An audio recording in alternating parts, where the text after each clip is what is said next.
Томтмолын дийлэнх олонх нь ард түмэнд ногдох одоо тэр заалтын дагуу энэ заалтыг бол бүрэн хангаж байгаа. Нэгдүгээрт бол аж ахуйн нэгжийн орлогын албан татвар бол 25% байгаа. 6 тэрбумаас дээш учраас мөн түүнчлэн давуу эрхийн 10% хувьцаа авч байгаа.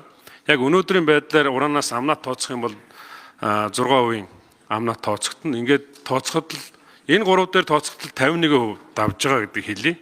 Дээрээс нь энэ компани гайлын татвар төлнө, нөөтийн татвар төлнө, онцгой татвар төлнө, төгөөмөл тархастай ашигт малтмалын нөөц ашигны төлбөр төлнө, хувь хүний орлогын албан татвар төлнө, нийгмийн даатгалын шимтгэл 12.5% төлнө, үйл хөдлөлийн албан татвар төлнө, агаарын бохирдлын төлбөр төлнө, усны нөөц ашигны төлбөр төлнө, зам ашигны төлбөр төлнө, газрын төлбөр төлнө, усын тэмдэгтийн хураамж төлнө, нөөц ашигны хураамж төлнө, мөн түншлэн автоэрийн болон өөрөө явагчийн татвар төлнө.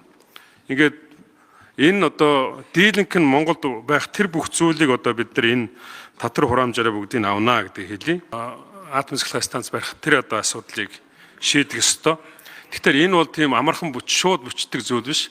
Өнөөдөр бид нар эхлэх юм бол энэ одоо бүх үйл явц бол нэг ойролцоогоор 2035-аас 40 оны хооронд л одоо энэ атом цэцлэгийн станцтай болох одоо асуудал шийдэгдэнэ. Тийм учраас бид нар бол энэ шар нутгийг одоо экспортсны үндсэн дээр бидний дэлхийд даяарх нэр хүнд бол одоо илүү өндөр түвшинд очино.